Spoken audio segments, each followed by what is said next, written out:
Next Level Mindset here with another powerful and positive video.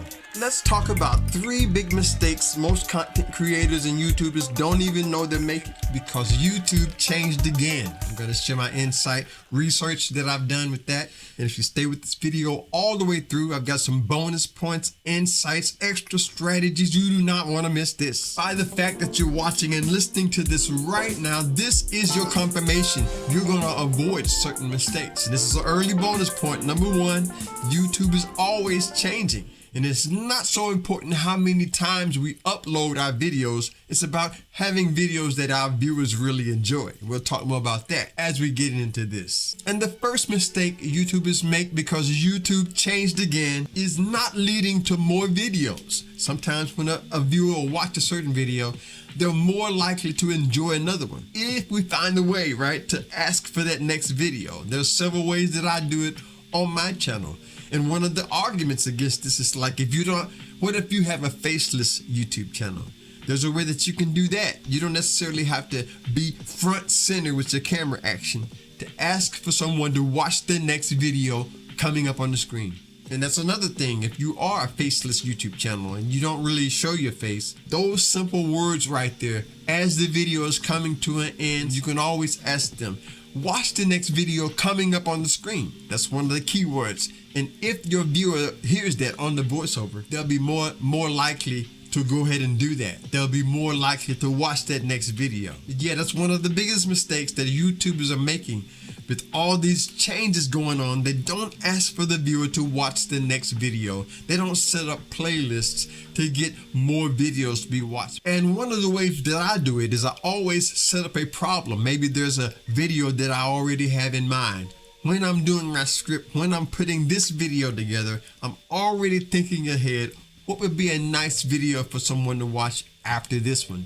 And as I'm beginning to bring this video to an end, I'll start using language like, if you want to also do this or that, I talk about it in this video coming up on the screen. I think that will be great for you to watch next, something like that, to keep the viewers engaged, give them a reason to watch more of your content. But that's another mistake YouTubers are making that they don't really think about, is not leading other people to watch more videos. Keep in mind, the more videos that people are watching through your end screens, through other playlists, through linked in your descriptions and in your pinned comments, if your viewers are watching multiple videos, that sends a powerful signal to YouTube, to the system, to let them know that people are enjoying your content, and they will give them the opportunity and the motivation to recommend your content more often. So keep that in mind and don't make that mistake that I used to make. I used to end the video way before the video was coming to an end and not saying anything about another video for people to watch. Some of them will do it automatically, but just that extra edge, just that extra nudge, letting them know this video right here, watch that. Let's say, for example, you're a cooking kitchen, you're a cooking channel, and you're making a recipe. The recipe is for a delicious chocolate cake. And right before you end this video, you can say, now, if you want to know how to make chocolate cake with walnuts in them, I talk about that in this video. Check that out next. Something like that. Anything that you could do to lead people to another video would be a great way to avoid that mistake of not leading others to more of your content. And by the way, if this is your first time here or you've been here before and you haven't subscribed, subscribe to the channel if you want to stay inspired and empowered together. We would love to have you here as a part of Next Level. The next mistake YouTubers make, because YouTube has changed again, is not doing live streams with the replay in mind. I've learned to think about the replay, the VOD as they call it, the video on demand. After your live stream is done, what are those viewers going to experience when they press play on your live stream? And one of the big mistakes that I see YouTube is still making is they'll start their live streams off just for the live viewers. And what I found out in my channel is you always have to think about those who come after the video has been live. What is the first thing that they're going to see? So one thing that I do, number 1, I script out my hook for every live stream. I know exactly what I want to say when I first start going live. And I do that, number 2, in a way that it seems like a video. So that people, when they click on it, they know exactly what I'm going to go into. They know what they're going to expect. the topic matches the title, which matches the thumbnail. And the first thing you can do to avoid the mistake of doing a live stream without getting that extra benefit, always think about the replay. There are those who, when they first log into YouTube, YouTube will show them an impression of your live stream. And if that thumbnail catches their attention and they click, they want to know and confirm that they're getting exactly what they expected. Another thing to keep in mind when it comes to your live streams, you can do it like a live show. You can have it where you know when you first start, you're going to have that hook to keep the replay in mind.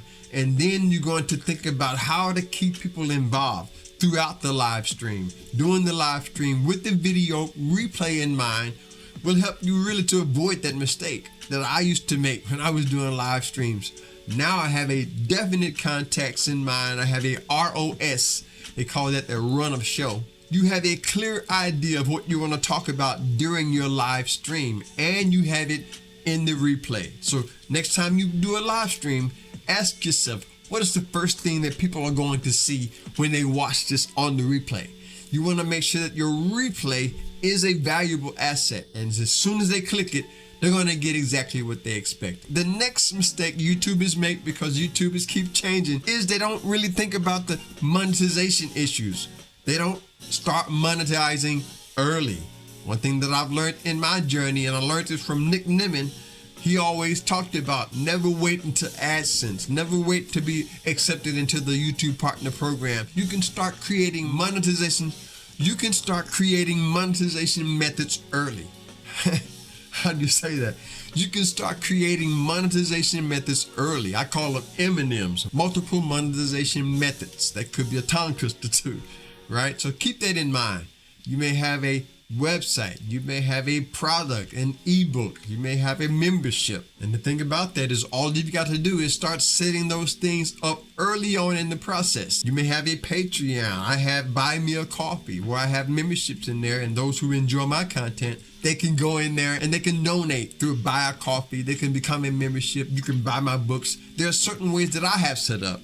So keep that in mind. Ask yourself, is there a way that you can monetize early on in your journey without waiting for the YouTube Partner Program?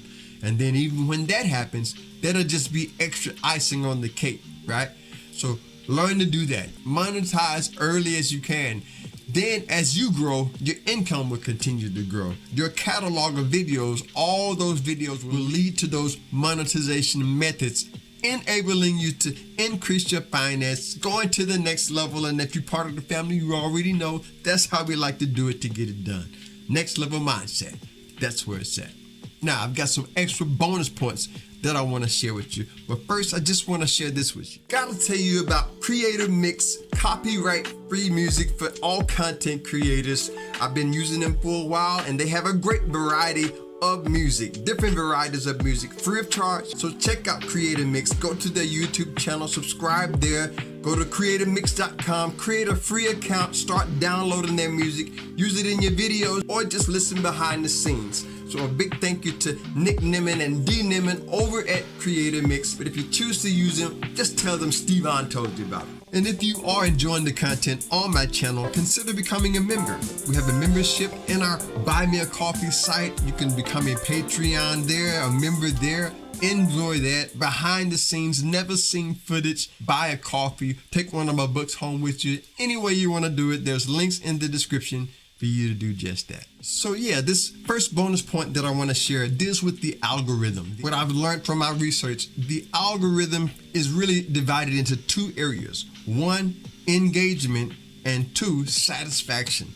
YouTube has really changed. It used to be where you could just click onto some videos, get a bunch of clicks, and register a bunch of views, right? But now they have it where they want to make sure that their viewers are satisfied. And I'll talk more about that with this video right here coming up on the screen. I think that would be great for you to watch next. So check that out. Enjoy it. Thanks again to my subscribers and returning viewers. Hit the like button and share this on your way out. Subscribe if you haven't done that. Stay blessed, stay positive, never give up, always stay true. Until next time, I'll see you on the next level. Peace.